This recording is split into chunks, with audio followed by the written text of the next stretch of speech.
A Semana Política. A Semana Política. Bruno Dias, André Pinotes Batista e Nuno de Carvalho debatem os principais temas da semana na perspectiva da região. À segunda-feira a partir das 5 da tarde, com repetição à terça-feira às 3 da tarde. A Semana Política. A Semana Política. Boa tarde, bem-vindos a mais uma edição da Semana Política com Bruno Dias, deputado do PCP, eleito pelo distrito de Setúbal, André Pinotes Batista, deputado do PS, também eleito por este círculo, e Nuno Carvalho, deputado do PSD, eleito igualmente por Setúbal. Hoje temos 3 pontos na agenda. O aeroporto, a Comissão Técnica Independente já apresentou o relatório e coloca Alcochete como a opção que é a solução com mais vantagens, uma expressão da própria Comissão. Temos também o caso das gêmeas luso-brasileiras que foram submetidas a um tratamento em Portugal e que colocam sob suspeita o Presidente da República, que já teve que vir dar explicações públicas. E depois temos ainda como terceiro tema um assunto que na semana passada já não conseguimos tratar, o navio Cegonha Branca, que é o primeiro navio elétrico da Transtejo, da nova frota, que já está em viagens experimentais. Começávamos então pelo primeiro tema desta tarde, o aeroporto.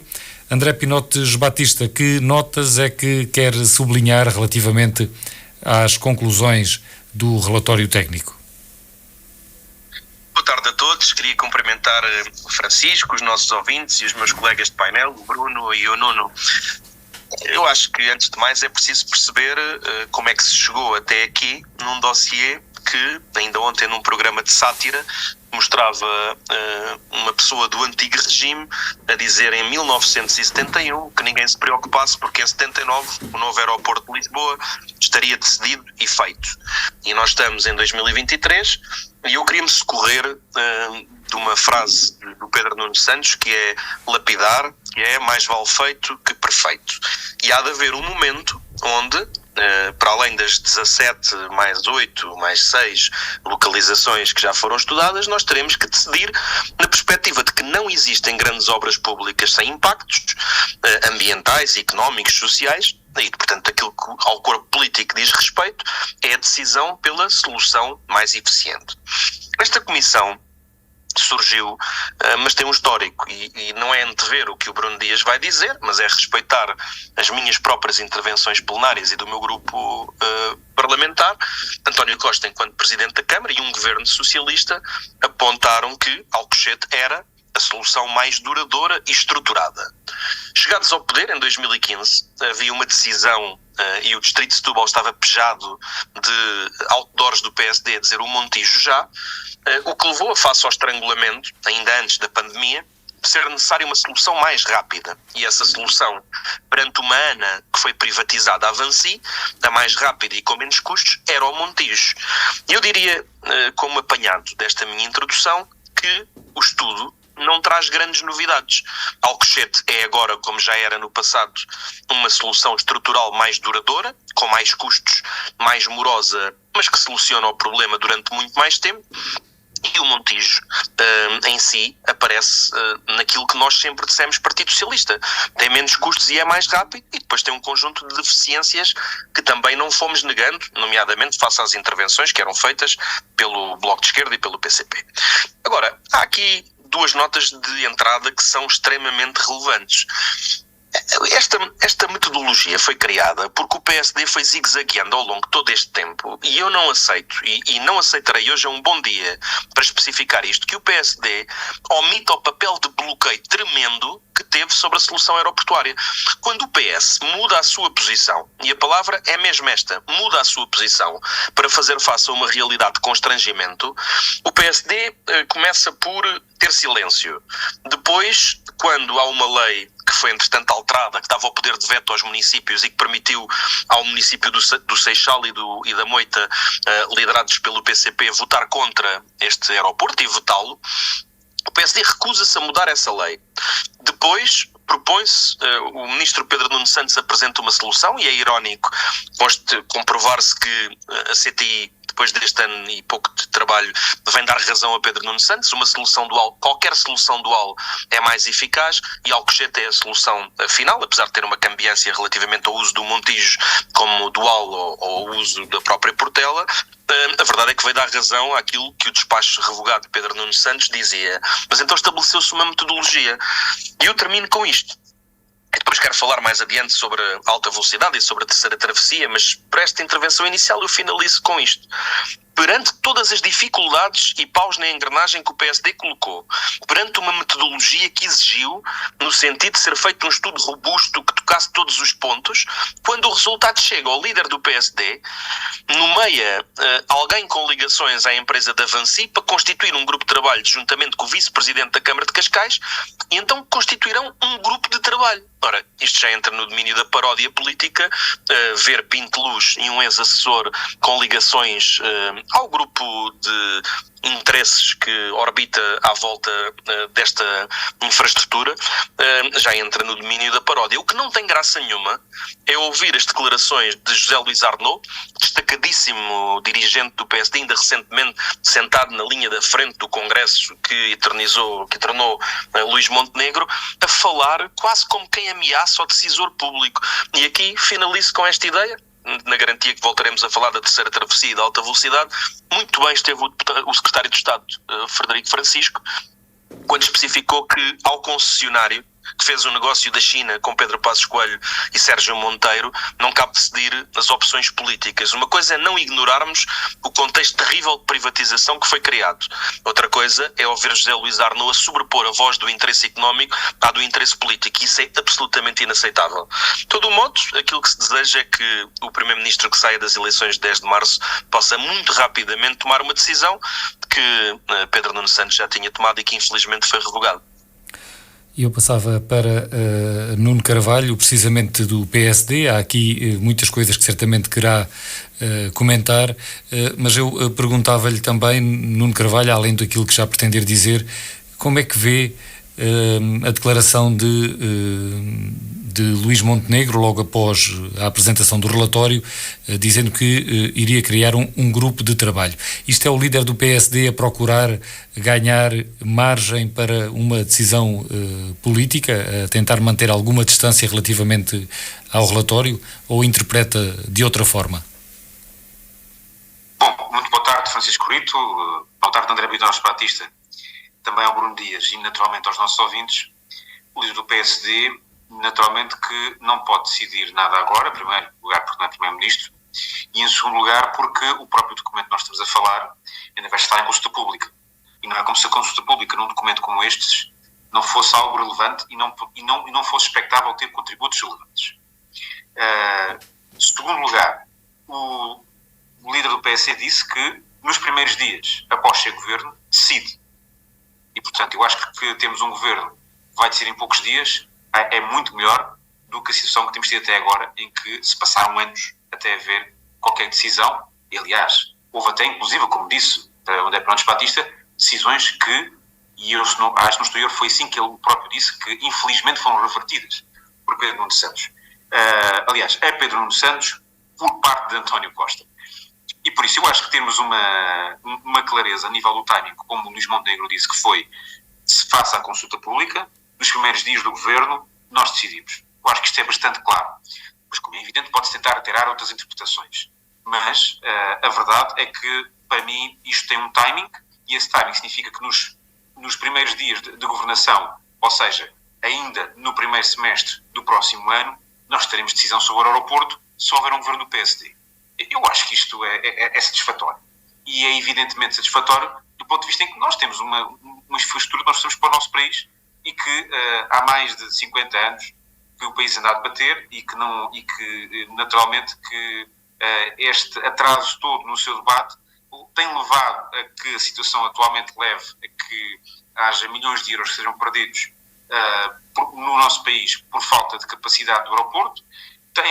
Há uma região que, na minha opinião, parece-me ser claro e evidente que é privilegiada do ponto de vista daquilo que é a possibilidade de ser o aeroporto, que é a região da Península de Setúbal, e eu creio que enfim, todos nós os três que já nos debruçámos sobre este tema no passado, quer o Bruno Dias, quer o André Pinotes Batista, quer eu próprio, eu creio que todos nós queríamos de facto que a região fosse selecionada.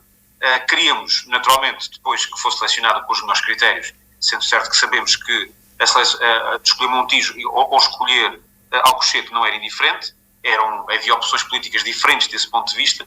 Se existe, de facto, agora um caminho apontado, que é o caminho mais provável, e se a consulta pública confirmar esse caminho, eu creio que, evidentemente, caberá ao líder do PSD, e espero eu, futuro Primeiro-Ministro de Portugal, que decida por Alcochete.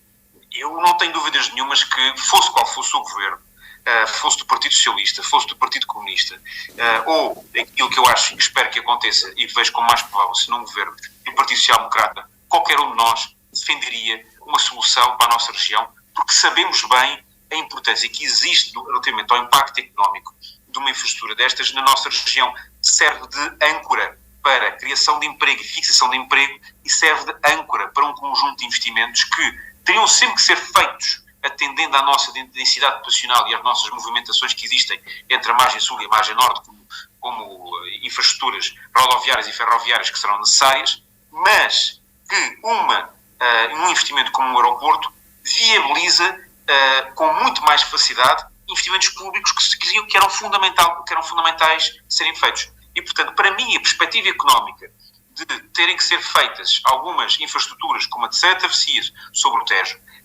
não é porque vai existir um aeroporto na região de Setúbal, espero eu que exista. É porque já teria que existir essa infraestrutura face àquilo que é a dimensão e a importância da província de Setúbal, e um investimento como o aeroporto ajuda a que esse tipo de investimento possa ser potencializado, como, por exemplo, uma de Santa Travessia sobre o Tejo. E eu acho que isto leva a qualquer um de nós defenda este investimento para a nossa região. E quanto àquilo que é o PSD, enfim, eu acho que só me estou a repetir se estiver aqui a dizer aquilo que são as palavras do presidente do líder do meu partido, quando disse que nos primeiros dias decidiria. E que agora que se faça a consulta pública. Bruno Dias, também sobre este assunto, o Partido Comunista durante muito tempo defendia o aeroporto de Alcochete, quando o Montijo estava em cima da mesa e apenas as autarquias, o veto das autarquias do Seixal e da Moita impediram a concretização. Esta decisão técnica ou este relatório vem mostrar que o Partido Comunista tinha razão? Olá, sim, a resposta é sim. Cumprimento Francisco Alves Rito e cumprimento também o André Pinotes Batista, Nuno Carvalho. Um abraço a todos os nossos ouvintes. Na verdade, o que eu penso que é verdadeiramente trágico, a sério, acho que é mesmo o que é uma desgraça nesta discussão toda, é o tempo que nós perdemos com isto até agora. E eu acrescento, e o tempo que nós vamos perder ainda daqui para a frente, em toda esta história. Porquê?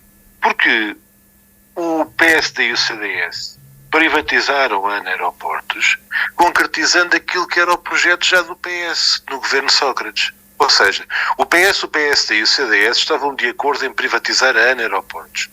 O resultado foi este que a gente está a ver, que é termos um ex-ministro do PSD, e o André Pinotes Batista já fez a fotografia toda, estava lá na primeira fila do Congresso do PSD, é um dos dirigentes mais destacados, é um dos elementos mais destacados do PSD, fala enquanto chairman da ANA Aeroportos, portanto é um empregado da multinacional francesa Vinci, portanto esse elemento muito destacado do PSD é um empregado da multinacional francesa Vinci, chama-se José Luís Arnaud, foi ministro, e agora fala em nome da ANA Aeroportos, a mando daquela multinacional estrangeira, para chantagear o nosso país, e o resultado está à vista, e nós desde há muito tempo, os comunistas dizem há muito tempo que enquanto a ANA Aeroportos, uma empresa estratégica para o país, que responde e que dirige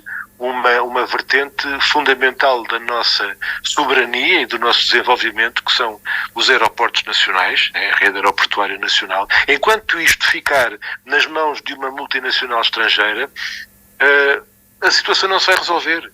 Não se vai resolver. E eu lembro-me perfeitamente, quando esta Comissão Técnica Independente, com estes quadros altamente especializados da Academia Portuguesa, que eu devo, aliás, sublinhar a coragem, e foram tratados na praça pública de uma forma indigna. Mas indigna porque indignos são aqueles que disseram aquelas coisas, destes especialistas que foram nomeados no serviço público para fazer este estudo, e tiveram uma coragem exemplar, enfrentando aquelas pressões, aqueles lobbies, e que vieram, ao fim e ao cabo, dizer aquilo que já estava mais do que esclarecido. Trouxeram uma abordagem científica sólida, trouxeram uma fundamentação, eu diria, perfeitamente clara e à prova de bala, para algo que na verdade já estava identificado, eu diria, há 15 anos. Há 15 anos, não me engano, não me estou a enganar, em 2008, o Governo homologou, em resolução do Conselho de Ministros, o estudo do Laboratório Nacional de Engenharia Civil, que apontava os terrenos do atual Campo de Tiro de Alcochete como a melhor solução, a solução indicada para construir um novo aeroporto de Lisboa digno desse nome, numa construção faseada, num projeto que poderia ter uma expansão a prazo, que poderia ter inclusivamente uma solução de transição, gradualmente, à medida que íamos baixando, reduzindo aquela pressão, aquela sobrecarga insuportável que já hoje acontece no aeroporto da Portela, o aeroporto Humberto Delgado. Bom, e 15 anos depois estamos a ouvir líderes partidários a dizer, bem, vamos ver se é mesmo assim, pode ser, pode não ser, isto a decisão é política. Pois claro que a decisão é política. O problema é que os responsáveis políticos, os governantes deste país, ao longo dos anos, uns por ação e por palavras ditas e por decisões tomadas, como é o caso do PSD, outros por omissão, porque foram deixando arrastar o processo. Foram, aliás, eu lembro-me bem de Fernando Medina, António Costa, a Pedro Marques, o Pedro Marques, que era, de resto, eleito pelo distrito, foi autarca do Montijo, foi a negociarem com a ANA Aeroportos, lá estava o Sr. Thierry Ligonier, responsável da Vinci, a negociar aquela coisa da expansão aeroportuária, para quê? Para o Montijo, para um negócio claramente vantajoso para a multinacional. A multinacional já ganhou de volta, com um troco, aquilo que pagou na compra da ANA Aeroportos. Foi um negócio ruinoso e nós agora o que dizemos é muito simples. Então paguem o dinheiro de volta àqueles senhores, deem-nos lá aqueles 1.000 milhões de euros que foram pagos na altura, e eles que se vão embora, façam a indemnização que tiverem que fazer, e eles que se vão embora. A Vinci Aeroportos, a multinacional que comanda a ANA Aeroportos em Portugal, faz cá tanta falta como há fome. E então, recupere-se esta empresa estratégica de volta, entregue-se o dinheiro que eles têm, porque eles já ganharam demasiado dinheiro com isto, e já empataram demasiado e adiaram o nosso desenvolvimento. E já agora, só esclarecer, aquilo que o André Pinotes Batista contou não é exatamente assim como se passou. Eu tenho aqui o despacho à minha frente. O despacho do então ministro Pedro Nuno Santos, aliás, na verdade não é do Pedro Nuno Santos, é do secretário de Estado Hugo Mendes, é de 28 de junho de 2022. Esse despacho, que se enviou da República, o que dizia era, faça-se agora o Montijo e avancem depois para Alcochete. Bom, mas então o negócio já estava feito. O que nós temos a dizer é que a lei que estabelecia claramente, a lei não falava em votar contra ou em direito de veto. A lei o que dizia e diz é que os municípios no território em que se constrói um aeroporto têm que estar de acordo com a solução. Aliás, a Câmara Municipal de Alcochete, que era uma Câmara PS, não deu parecer positivo à construção do aeroporto na base aérea do Montijo. E, portanto, nem sequer foram apenas os autarcas da CDU que não deram acordo àquele projeto aberrante, desastroso, da construção de um aeroporto, de um apiadeiro, digamos, na base aérea número 6, no Montijo. Houve um conjunto de autarquias, sim senhor, Seixal, Moita, escusam de agradecer. Eu acho que ainda hoje muita coisa foi dita e estes autarcas foram atacados de uma forma muito injusta, né? E nos intervalos da chuva lá se reparou que a Câmara de Alcochete também não deu parecer positivo, que era obrigatório, e então o resultado é este. Nós estamos agora perante a confirmação que andámos a perder décadas e na verdade, quando a Comissão Técnica Independente foi nomeada para fazer este trabalho, eu cheguei a dar este palpite. Quando chegar isto tudo ao fim, ainda vão dizer que afinal o melhor é começar do princípio e começam tudo da estaca zero. Sabe Bruno, porquê? passando agora... Francisco, sabe porquê? Porquê? Para concluir. Sabe porque é que isto vai começar do princípio? Diga Porque lá. a Casa da Moeda da Vancy é o aeroporto da Portela. Ali é que está o dinheiro. E enquanto eles quiserem a galinha dos ovos de ouro no aeroporto da Portela, a gente vai se entretendo com estudos e com debates e com grupos de trabalho. E entretanto, vai a multinacional ganhando milhões com taxas aeroportuárias e lucros milionários no aeroporto da Portela. E aí é que está o crime. E aí é que está a jogada. André Pinotes Batista já demonstrou interesse em falar sobre as acessibilidades. Uma coisa que parece evidente é que com esta solução de Alcochete também é preciso investir em acessibilidades, porventura mais do que noutros sítios, designadamente acesso rodoviário e também em acesso ferroviário.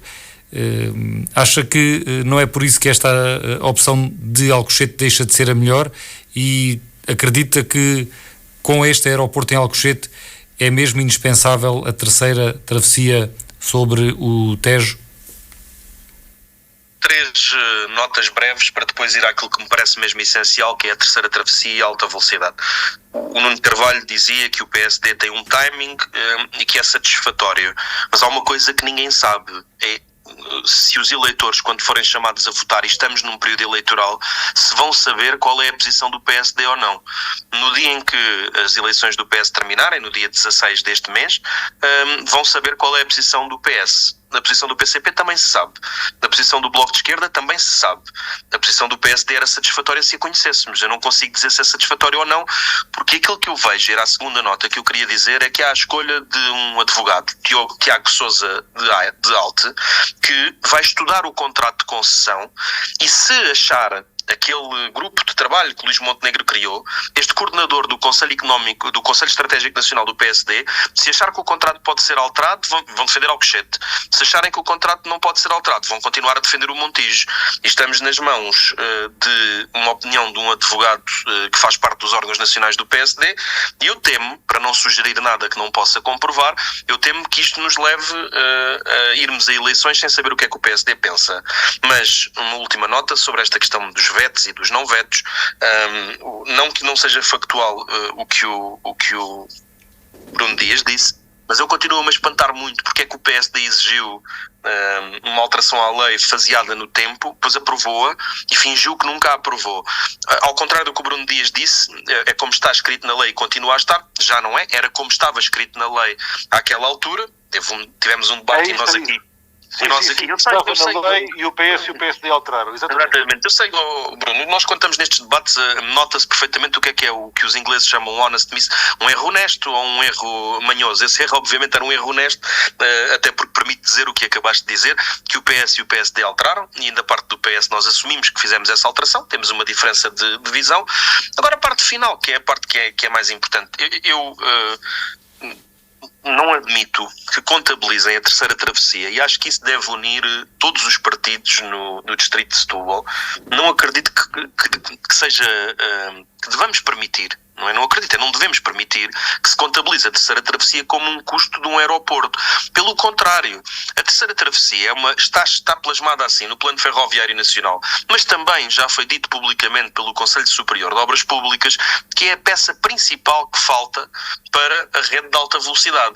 Ora, só por maldade ou por se querer prejudicar o Distrito de Setúbal é que alguém pode querer contabilizar o custo da terceira travessia, que é indispensável para se viajar de Vigo para o Porto, de Porto para Lisboa, de Lisboa para Madrid.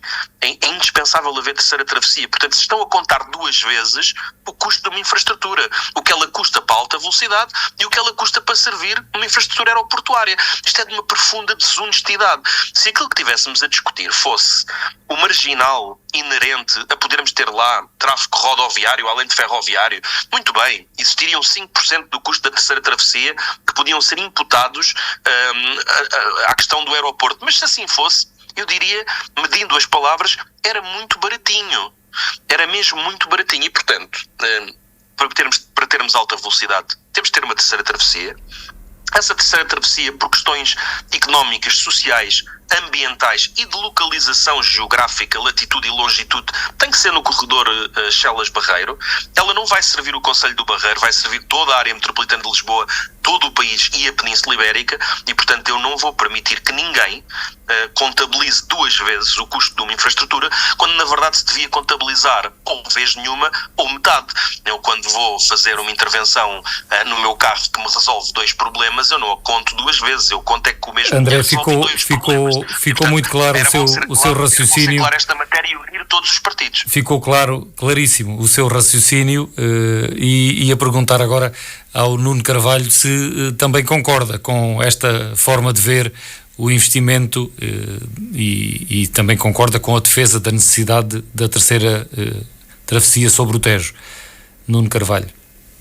Bom, eu há pouco, na minha primeira intervenção, eu disse precisamente que o aeroporto ajuda a potencializar uma infraestrutura que já tem que ser feita, que é o caso da terceira travessia. E, portanto, com isto já não pode deixar de ser o mais claro possível. E por isso, creio que existe a unanimidade sobre essa matéria, tal como eu referi ainda há pouco. Segunda questão, muito breve. Mesmo muito breve, para o Bruno depois encerrar este tema. É que António Costa disse, há um trabalho feito para o próximo governo decidir. E há, naturalmente, como eu já referi, uma consulta pública que vai decorrer, e eu acho que nós temos que aprender a respeitar a lei e a democracia neste aspecto. Acho que a questão do aeroporto já teve outros pelos suficientes. E, portanto, que se faça a consulta pública e se tivermos governo do PS nos primeiros dias, temos decisão. Bruno Dias, quer dizer alguma coisa quanto às acessibilidades à terceira ao aeroporto? Pedia-lhe que fosse breve, então. Não quero. Sim, senhor. Muito rápido. Lembram-me perfeitamente, o Nuno Carvalho e o André Pinotes Batista sabem perfeitamente qual é a sala 9 da Assembleia, das Comissões Parlamentares. É para dizer que foi na sala 9 que o então ministro Pedro Marques acusou o PCP de querer estar a acrescentar na intervenção do aeroporto de Lisboa a construção da terceira travessia. A dizer que íamos ter que obrigatoriamente acrescentar aqui um custo de uma construção de uma terceira travessia. E nós dissemos, até parece que está a falar da peste. Quando falam da terceira travessia dessa maneira, parece que é uma coisa que é para evitar. Não. A terceira travessia, mesmo sem aeroporto, fazia muita falta. E faz muita falta. E tem de ser feita. E o Partido Socialista, o Governo, o Dr. António Costa, Pedro Nuno Santos, José Luís Carneiro, André Pinotes Batista, seja quem for, alguém há de explicar porque é que não foi dado um passo, porque é que não avançou 1 milímetro a construção da terceira travessia do Tejo, que tanta falta faz e que tem substanciais, por enquanto ainda tem, mas vai deixar de ter. Vai deixar de ter apoios de financiamentos comunitários, fundos comunitários substanciais do mecanismo interligado à Europa. Falámos disto a semana passada, inclusivamente no que diz respeito à entrada em Lisboa da alta velocidade. Há aqui na margem esquerda do Tejo um potencial importantíssimo que não pode ser ignorado, e agora as coisas estão a ficar cada vez mais claras nesse sentido, e portanto nós estamos a falar de um vai-vem em ferrovia de 20 minutos entre o centro de Lisboa e o aeroporto. Tomara as capitais europeias terem isto. E isto significa o aeroporto no atual Campo de Alcochete, com a terceira travessia do Tejo, ligando em ferrovia moderna de alta velocidade para o norte do país e para Madrid, e com ligação regular, com uma distância de 20 minutos ao aeroporto. Então, quem é que não está de acordo com isto? E porquê é que nada foi feito até hoje e continuamos na base dos estudos, das conversas, das promessas e dos grupos de trabalho? E com isto encerramos este primeiro tema relativo à decisão da Comissão Técnica quanto à localização do aeroporto. Entramos no nosso segundo tema do programa de hoje, a questão do tratamento em Lisboa, em Portugal, de duas crianças gêmeas, luso-brasileiras. Está em causa a conduta do Presidente da República, que foi abordado pelo filho e foi até já obrigado, entre aspas, a prestar declarações públicas, esclarecimentos públicos sobre este tema. Eu começava agora por Bruno Dias e precisamente por perguntar-lhe se as explicações do Presidente da República o tranquilizam, se ficou completamente esclarecido. Ora bem, este é daqueles temas em que, de tanto que é dito a toda a hora, de manhã à noite, na comunicação social, nós, por um lado, precisamos de manter, apesar de tudo, alguma... eu acho que o sentido do humor ajuda a manter alguma sanidade. E por isso, todos nós que vimos ontem e que podemos ver, também podemos sorrir, pelo menos, face àquilo que foi dito na sequência da conferência de imprensa do Presidente da República. Hoje em dia, uma pessoa escreve no Google gêmeas, pronto, e lá vem este caso por aí abaixo, com as situações todas que estão esclarecidas e aquelas que estão por esclarecer. Estas últimas que estão por esclarecer são ainda a parte substancial. Eu acho que há qualquer coisa para além da superfície, digamos assim, que tem que ser abordada no debate público. Eu vou contar aqui um segredo. Quando nós estávamos a falar sobre os temas que havíamos de debater hoje, eu próprio tinha as minhas dúvidas se isto, um tema que está de manhã à noite a bombardear as pessoas completamente em termos mediáticos e das notícias à volta deste assunto, e eu estava na dúvida se nós devíamos ser mais uns a entrar para esse comboio, mas eu acho que a vantagem disto é nós colocarmos aqui outra perspectiva sobre o problema. Exatamente. Há uma coisa que a gente pode acrescentar, em vez de ser mais uma voz a dizer a mesma coisa de tudo aquilo que está a ser dito até agora. E o que é que eu acho que a gente pode colocar? Uma coisa é algo que é óbvio. E aquilo que eu vou dizer duas coisas. Uma que é óbvia e uma que infelizmente não é tão óbvia. Aquela que eu acho que é óbvia é que todas as entidades envolvidas têm de se pronunciar e esclarecer cabalmente o que se passou. Especialmente quando isto envolve figuras do Estado como o Presidente da República, como eventualmente responsáveis governativos na área da saúde, como os mais altos responsáveis do principal hospital português. Bom, tudo isto é demasiado grave, portanto, para além da comédia, para além da ironia, naturalmente que há aqui matéria que, de facto, tem mesmo de ser esclarecida. Agora, quando nós observamos que há aqui um debate político-partidário e um confronto parlamentar que tem estado a acontecer sobre isto, eu creio que o fundamental é mantermos o foco naquilo que é o essencial. O essencial é mesmo o esclarecimento daquilo que de facto aconteceu. E, portanto, isto parece uma verdade de lapalice, mas na verdade tem mais importância do que se calhar parece. As entidades envolvidas neste processo têm mesmo que esclarecer o que se passou. Bruno Aquilo Dias. que infelizmente é menos óbvio, só mesmo para terminar. Para terminar, Aquilo que sim. infelizmente é menos óbvio é uma coisa que ninguém põe em causa. Então um tratamento destes custa quantos milhões de euros? 4 milhões?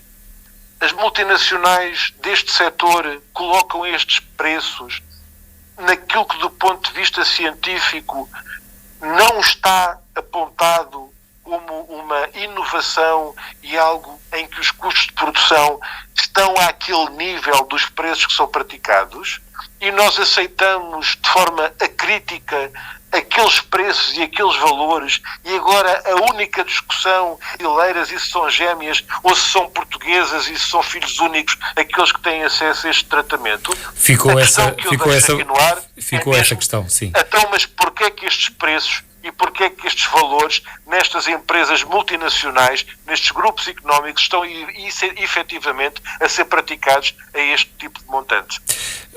André Pinotes Batista, sobre este tema, o André tem sido crítico do Presidente da República em vários momentos, não sei se continua também a censurar agora neste caso concreto, e há também esta pergunta que lhe queria fazer, na sequência até do que disse o Bruno Dias, que é precisa a explicação de várias entidades, incluindo do Governo. Está de acordo ou não?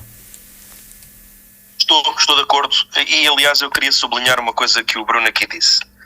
Quando nós discutimos a agenda, os nossos ouvintes não têm essa percepção, mas nós discutimos a agenda de forma muito democrática. O Francisco sugere-nos temas e cada um sugere temas e chegamos a um consenso. E a razão pela qual eu achei indispensável podermos debater isto não tem a ver com o que tem saído na comunicação social, não tem a ver com o que tem saído nas televisões e nos jornais, tem a ver com outra coisa para além da espuma dos dias, que é este clima que está criado de políticos que querem fingir que não fizeram coisas que fizeram, que mentem descaradamente. O Presidente da República, a mais alta figura da nação, mentiu descaradamente a todos os portugueses. E passamos por isto como se fosse normal. É que eu aceitaria que o Presidente da República tivesse dito: eu de facto tive uma informalidade para salvar a vida de 2 crianças. E aí estaríamos perante um problema diferente, mas eu não ignoro que era a vida de 2 crianças que estavam em causa. E o problema colocar-se-ia das informalidades. Mas esta questão que nós aqui temos é muito mais grave. Além da questão dos preços que o Bruno Dias já aqui falou, eu queria chamar a atenção de outra coisa para a comunicação social.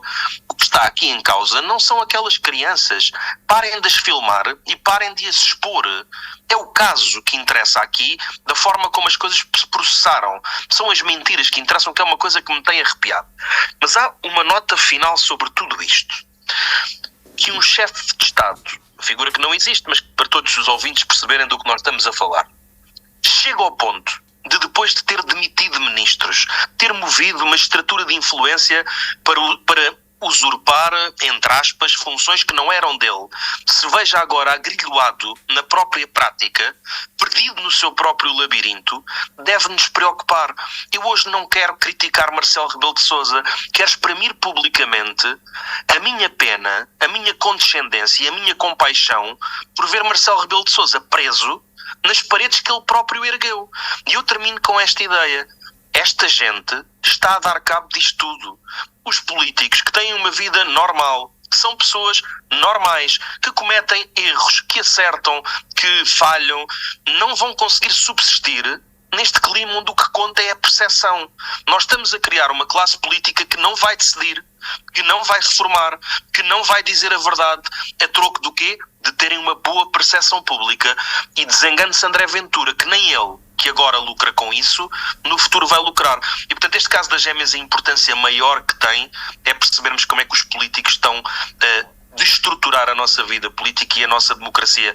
É uma posição pessoal, mas é uma posição de caráter político que eu tenho relativamente ao regime. Caminhamos para uma altura em que não vamos ter políticos na verdadeira acessão, mas apenas gestores de imagem. Nuno Carvalho, falta também a sua opinião sobre este tema. Faz uma apreciação assim tão negativa quanto o André Pinotes Batista da conduta do Presidente da República, ou ficou minimamente tranquilo com as explicações que foram dadas? Não, possivelmente faço mais negativa até. E explico porquê. Em primeiro lugar, porque Marcelo Rebelo de Sousa demorou uma quantidade de tempo completamente desnecessária para dar explicações que eram relativamente fáceis de dar e sobre documentos que era relativamente fácil de procurar e de pesquisar. Podia não ter dado no próprio dia, podia não ter dado no dia a seguir, mas não era preciso dar tantos dias depois. Segundo lugar, porque quando o fez, só consegui percepcionar algo de uma forma clara e evidente.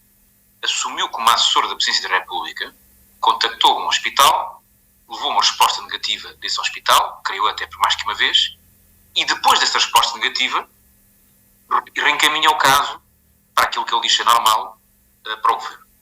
Ora, não se reencaminha casos para o Governo, a não ser que se queira tentar obter, por outra via, uma resposta diferente daquela que ele já obteve quando contacta o hospital. O hospital vai responder perante os seus critérios e não vai responder perante uma decisão política do Ministério ou qualquer outra coisa que venha a ser colocada em cima da mesa que não seja um critério clínico e médico, que foi aquilo que consubstanciou a resposta que foi dada à assessora do Sr. Presidente da República, da Casa Civil.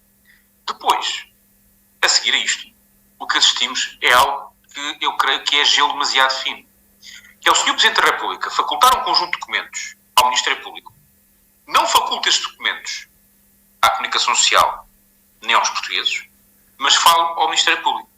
Ora, os políticos respondem perante o Ministério Público quando o Ministério Público pede. Neste caso, o Ministério Público não pediu. Os políticos respondem aos portugueses, aos eleitores, sempre. E, portanto, esta questão de achar que se expõe perante a Justiça é uma forma de desculpabilização e desresponsabilização daquilo que é a obrigação de esclarecer também e sempre os portugueses. E nós estamos aqui com um conjunto de informação daquilo que foi dado por palavra oralmente pelo Sr. Presidente da República, quando seria muito mais normal, todos nós, percebermos se os documentos a que o Sr. Presidente da República se refere, de facto, são assim como ele descreve, e dali não suscitarem mais dúvidas.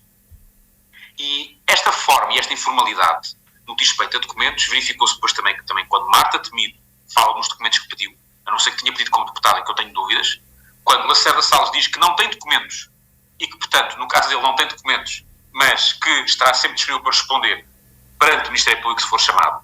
Quer dizer, é natural que qualquer pessoa tenha que estar disponível para responder perante o Ministério Público, não é isso que está em causa. A questão é responder e esclarecer perante os portugueses, perante as pessoas. E há demasiada confusão em todo este assunto, que envolve o filho do Presidente, envolve o Presidente, envolve o Estado de Estado, envolve um ex-Estado de Estado e uma ministra e uma ex-ministra, em que há uma confusão tremenda e uma atrapalhada a nível de acesso de informação que não deve ser feito assim. E, portanto, eu acho que isto é extremamente preocupante. E, para terminar, a minha preocupação final é enquanto deputado.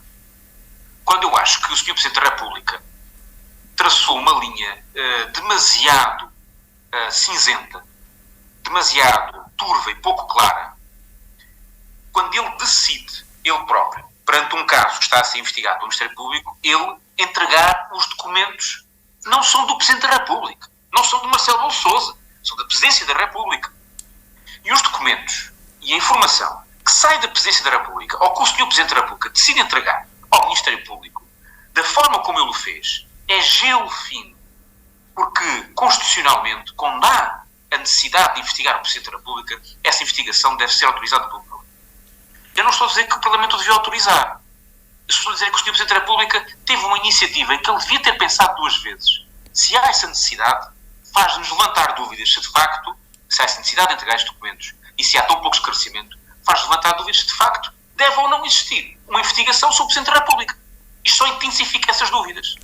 E a informalidade, como ele fez, Nuno Carvalho, chamando a senhora Procuradora, para terminar, chamando o Sr. Sim, para terminar mesmo, para Soares, ver se ainda temos tempo de falar do último tema. A Sr. Procurador, como se fosse Soares, é uma forma que nos preocupa a todos, porque há uma informalidade excessiva e preocupante com todo este caso e leva-nos a pensar que, eventualmente, outros temas podem ter sido tratados com a mesma informalidade excessiva. E com isto ficamos já apenas a 6 minutos, talvez até um pouco menos do final do programa, e temos o último tema, que é a estreia do navio Cegonha Branca, o primeiro da frota de navios elétricos da Transtejo. Foi feita uma viagem inaugural com pompa, com a presença do Primeiro-Ministro, e esta semana o navio começa a fazer as viagens experimentais já com o público. Para amanhã mesmo está prevista estava previsto também para hoje, mas foi adiada, com jornalistas. A Popular FM e o Setubalense irão também participar. Desta vez começava por Nuno Carvalho. Que comentários é que lhe merece este arranque da frota elétrica no Rio Tejo? Bom, como temos pouco tempo, e eu acho que este tema até merecia mais tempo, eu vou ser muito rápido. Em primeiro lugar, é de saudar o arranque. Em segundo lugar, que seja um arranque de um barco e que venham mais barcos. E terceiro lugar, que todos nós tínhamos consciência que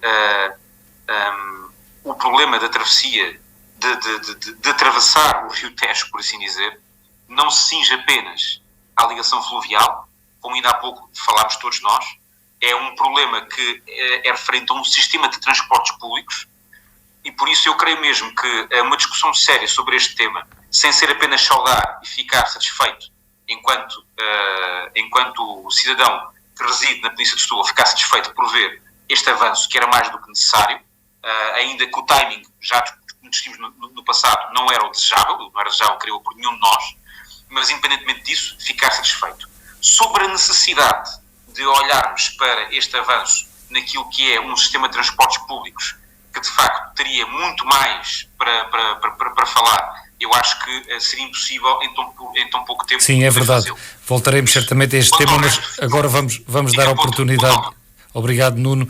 Bruno Dias, e na sua opinião, não sei se teve a oportunidade de participar na viagem inaugural do Cegonha Branca, mas o que é que lhe apraz dizer sobre este tema?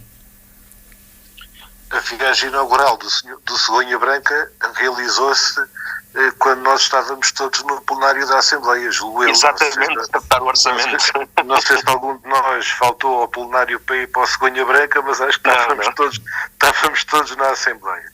Qual é o problema aqui? Primeiro, boas notícias. Vamos começar pelas boas notícias. Eu espero mesmo que isto corra bem.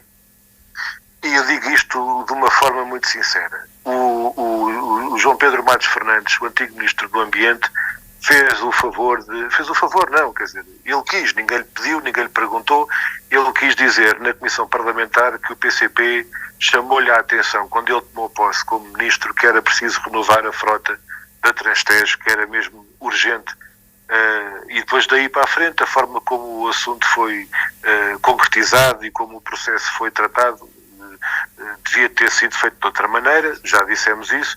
Agora, o que importa é que espero mesmo a bem das pessoas que isto corra bem. Nós temos um problema para encarar, que é a forma como o contrato das baterias e como a gestão da manutenção da frota vai colocar-se daqui para a frente, e portanto a gente não pode, como dizia o outro antigamente, deita-te à sombra, ganha fama e deita-te a dormir. Vai ser mesmo necessário tomar medidas muito rapidamente para que a estrutura da Transtejo consiga dar resposta às necessidades, quer em termos da manutenção, quer do reforço da oferta, e eu chamo a atenção para isto. Eu não sei se algum de vocês passou por isto, mas eu tenho passado, uma pessoa fica indignada, as pessoas estão indignadas, a gente apresenta-se no terminal para apanhar o barco e já não entramos na sala porque já está a lotação esgotada, e portanto quem entra 5 ou 10 minutos antes da hora do barco sair, e estou a falar do caso do Cais de Sodré, para o Barreiro não está tão grave. No caso da Transtejo, Bruno, está muito grave. peço desculpa, temos de ter alguns minutos também, já menos de 2 minutos. Voltaremos a este tema, certamente. Aquilo que o Francisco Alves Rito, disse há pouco, que é a própria viagem experimental que foi adiada, já é um mau sinal quase simbólico de uma coisa que está... Bruno, peço desculpa, vamos deixar aqui 1 minuto e pouco André Pinotes Batista para concluir e com a capacidade de síntese que puder. Vou ser muito rápido nestes 60 segundos. De facto, com todo o processo, este primeiro voo é um sucesso, é um motivo de satisfação para todos. Estes navios têm 540 passageiros, quando os outros tinham 300. Vão retirar toneladas de CO2 e foi uma grande notícia e é uma concretização e esperemos, e cá estaremos para fiscalizar como é que as coisas correm. De futuro voltaremos com certeza a este tema e mais poder de síntese do que o que eu vou dizer a seguir é difícil. Que bom que é quando temos boas notícias e investimento público no Distrito de Setúbal. Muito obrigado também foi muito bom ter sido tão rápido. Temos que nos despedir, voltamos de hoje a 8 dias, o programa também repete amanhã às 3 da tarde. Boa semana para todos. A Semana Política. A Semana Política. Bruno Dias, André Pinotes Batista e Nuno de Carvalho debatem os principais temas da semana na perspectiva da região. À segunda-feira a partir das 5 da tarde, com repetição à terça-feira às 3 da tarde. A Semana Política. A Semana Política.